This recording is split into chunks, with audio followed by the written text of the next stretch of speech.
Fine കൂടുതലായിട്ട് മേടിക്കുന്നത് അവിടെ അത്യാവശ്യം മേക്കപ്പ് ഒക്കെ ചെയ്ത് സ്മാർട്ട് ലുക്കായിട്ട് ചെന്നില്ലെങ്കിൽ ഫൈൻ മേടിക്കും. പിന്നെ പെർഫ്യൂം അടിച്ചില്ലെങ്കിൽ ഫൈൻ ഉണ്ടെന്ന് പറഞ്ഞിട്ടുണ്ട്. പിന്നെ ലിപ്സ്റ്റിക് ഇട്ടില്ലെങ്കിൽ ഫൈൻ ഉണ്ടെന്ന് പറഞ്ഞിട്ടുണ്ട്. പിന്നെ കസ്റ്റമേഴ്സിന്റെ കംപ്ലൈന്റ്, അതായത് ഞങ്ങൾ ജോലിക്ക് കയറുന്നതിന് മുന്നേ ഇവർ ഞങ്ങളുടെ അടുത്തുനിന്ന് മുദ്രപത്രം എഴുതി മേടിക്കും. ഈ ഫോൺ അവിടെ കൊടുത്തോളാം, ഇവർ അത് പോയാലും കുഴപ്പമില്ല ഓർത്തിട്ടൊക്കെയാണ് ഞങ്ങൾ അതിനകത്ത്. പക്ഷെ ശരിക്കും പറഞ്ഞിട്ടുണ്ടെങ്കിൽ ഞങ്ങളെ പറ്റിച്ച് പറയണ്ടല്ലോ ബാക്കി. കഴിഞ്ഞ കുറച്ച് ദിവസമായി സോഷ്യൽ മീഡിയയിൽ ഉയർന്നു കേൾക്കുന്ന ഒന്നാണ് ഒലീവിയ ഡിസൈൻസുമായി ബന്ധപ്പെട്ട ചില ആരോപണങ്ങൾ.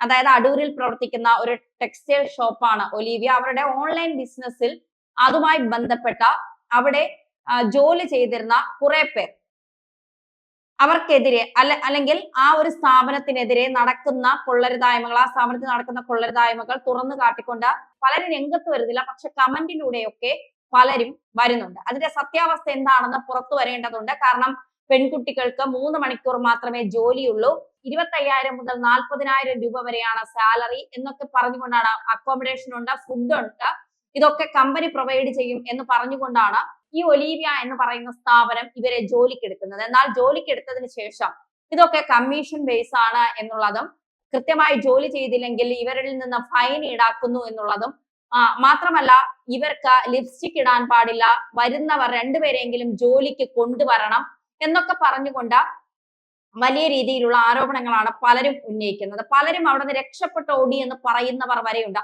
ഇതിനു മുന്നേയും ഈ ഒരു ടെക്സ്റ്റൈൽ ഷോപ്പിന്റെ ഒലീവിയ ഡിസൈൻസിന്റെ പേരിൽ ഇതിനു മുന്നേയും പല രീതിയിലുള്ള ആരോപണങ്ങൾ പുറത്തു വന്നിട്ടുണ്ട്. എന്തായാലും ഇപ്പോൾ വീണ്ടും ലേബർ നിയമങ്ങളെ പോലും വെല്ലുവിളിച്ചുകൊണ്ടുള്ള അവരുടെ പല ഓഡിയോ ക്ലിപ്സും ഇപ്പോൾ പുറത്തു വന്നിട്ടുണ്ട്. പലരും അവർക്കെതിരെ കമന്റുകൾ ഇടുന്നുണ്ട്. അവരെ ഭയന്ന്, അവർക്ക് വലിയ പിടിപാടുകൾ സ്വാധീനമുള്ളത് കൊണ്ട് അവർക്കെതിരെ നീങ്ങാൻ പലർക്കും ഭയമാണ് എന്നൊക്കെ പറഞ്ഞുകൊണ്ട് അവരുടെ ഭർത്താവ്, ഈ ഒലീവിയ ഡിസൈൻസ് എന്ന് പറയുന്ന സ്ഥാപനത്തിന്റെ ഉടമയുടെ ഭർത്താവ് പല പെൺകുട്ടികളെയും വിളിച്ച് ഭീഷണിപ്പെടുത്താറുണ്ട് തുടങ്ങിയ കാര്യങ്ങളിലൊക്കെയുള്ള വീഡിയോ ക്ലിപ്സ് ആണ് ഇപ്പോൾ പുറത്തു വരുന്നത്. എന്തായാലും ഇതിന്റെ സത്യാവസ്ഥ പുറത്തു വരണം. ഒരു സ്ഥാപനത്തിൽ കുറച്ചുപേർ ജോലിക്ക് എത്തുന്നത് അവരുടെ അന്നമാണ്, ഉപജീവന മാർഗമാണ്. നന്നായി ജോലി ചെയ്യുന്നവർ നന്നായി കഷ്ടപ്പെട്ടാലേ ജീവിതത്തിൽ മുന്നേറാൻ സാധിക്കും. നന്നായി ജോലി ചെയ്യുന്നവർക്ക് അവർ അർഹിക്കുന്ന വരുമാനം കൊടുക്കുന്നുണ്ടോ, അവരെ വലിയ രീതിയിൽ മാനസികമായി ബുദ്ധിമുട്ടിച്ചിട്ടാണോ അവിടെ ജോലി ചെയ്യിപ്പിക്കുന്നത്, അതോ ഇവരോട്, അതായത് ഈ ഒലീവിയ ഡിസൈൻസിനോട് പ്രതികാരമുള്ള മറ്റ് സ്ഥാപനങ്ങൾ ഇവരെ കൊണ്ട് പറയിപ്പിക്കുന്നതാണോ, ഇത്തരത്തിൽ കമന്റുകൾ ഇടിയിപ്പിക്കുന്നതാണോ തുടങ്ങിയ നിരവധി കാര്യങ്ങൾ പുറത്തു വരേണ്ടതുണ്ട്. എന്തായാലും അക്കാര്യങ്ങളൊക്കെ വെളിപ്പെടുത്താൻ അവർ തയ്യാറാണെങ്കിൽ തീർച്ചയായിട്ടും മലയാളി വാർത്ത അവരുടെ ഭാഗം കേൾക്കാൻ തയ്യാറാണ്. അവർക്ക് തീർച്ചയായിട്ടും ഞങ്ങളെ വിളിക്കാം. ഞങ്ങൾ അവരുടെ വാക്കുകൾ പ്രേക്ഷകരുടെ മുന്നിൽ എത്തിക്കുന്നതാണ്. എന്തായാലും അവർ ഈ ഒരു സമയത്ത് അവർ നടത്തുന്ന ഓഡിയോ ക്ലിപ്സും അവർ സ്റ്റാഫുകളോട് പറയുന്ന കാര്യങ്ങളും പലരും പ്രേക്ഷകരും കേട്ട് കാണും. എങ്കിലും ഞങ്ങൾ മലയാളി വാർത്ത പ്രേക്ഷകരുടെ മുന്നിലേക്ക് അത് എത്തിക്കുകയാണ്. നിങ്ങൾ കേട്ടിട്ട് തീരുമാനിക്കുക ഇതിൽ എന്താണ് സത്യം, എന്താണ് അസത്യം എന്നുള്ളത്. ഈ ട്രെയിനി പിള്ളേർ എടുക്കുന്ന ഓരോ ഓർഡറിന്റെയും ക്യാഷ്, അതായത് ബില്ലടിക്കുന്നത് ഈ സീനിയർ സ്റ്റാഫിന്റെ പേരിലാണ്. അപ്പം കഷ്ടപ്പെടുന്നത് ട്രെയിനിയും കിട്ടുന്നത് ട്രെയിനറിനുമാണ്.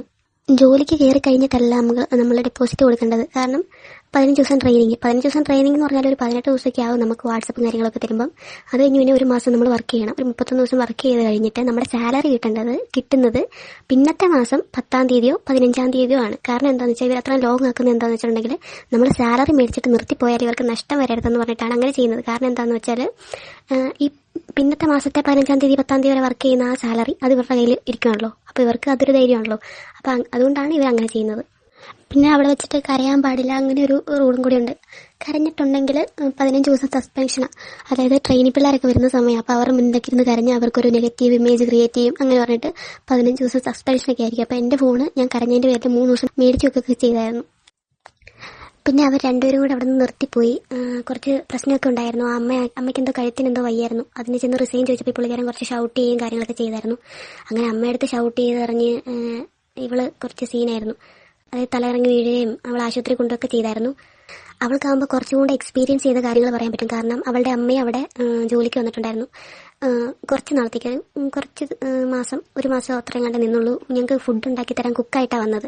അപ്പം ഈ പുള്ളിക്കാരൻ സാലറി കൊടുത്തോളാന്ന് പറഞ്ഞിട്ടാണ് ആ പുള്ളിക്കാരത്തിനെ കൊണ്ടുവന്ന് കഴിഞ്ഞിട്ടാണ് അറിയുന്നത് ഞങ്ങൾ എല്ലാവരും കൂടെ പിരിച്ച് സാലറി കൊടുക്കണം, പിന്നെ അവിടത്തേക്കുള്ള ഫുഡ് ഐറ്റംസ് അരി സാധനങ്ങളെല്ലാം ഞങ്ങൾ തന്നെ മേടിക്കണം എന്ന് ഞങ്ങളത് കഴിഞ്ഞാണ് അറിഞ്ഞത്. ഏത് ഫോണാന്ന് പറഞ്ഞിട്ടുണ്ടായിരുന്നു, ഒരു റെഡ്മി 12. റെഡ്മി 12C അങ്ങനെ ഒരു ഫോണായിരുന്നു പറഞ്ഞിട്ടുണ്ടായിരുന്നു. പക്ഷേ ഞാൻ എടുത്തത് എൻ്റെ സ്വന്തം ഫോണാണ് എടുത്തത്. കാരണം എന്താണെന്ന് വെച്ചിട്ടുണ്ടെങ്കിൽ അവിടെ കൊടുത്തിട്ട് വരണമെന്ന് കേട്ടപ്പോൾ ഞാൻ വിചാരിച്ചു എന്നാൽ പുതിയ ഫോൺ മേടിച്ചിട്ട് ഞാൻ എടുക്കാം. എൻ്റെ കയ്യിലിരിക്കുന്ന ഫോൺ ഒരുപാട് പഴയതല്ല. അപ്പോൾ ആ ഫോണ് അവിടത്തേക്ക് എടുക്കാമെന്നാണ് വിചാരിച്ചത്. അപ്പോൾ ഞാൻ എടുത്ത ഫോൺ ഓപ്പോ F11 ആണ്. അത് കുഴപ്പമില്ല എന്ന് പറഞ്ഞു.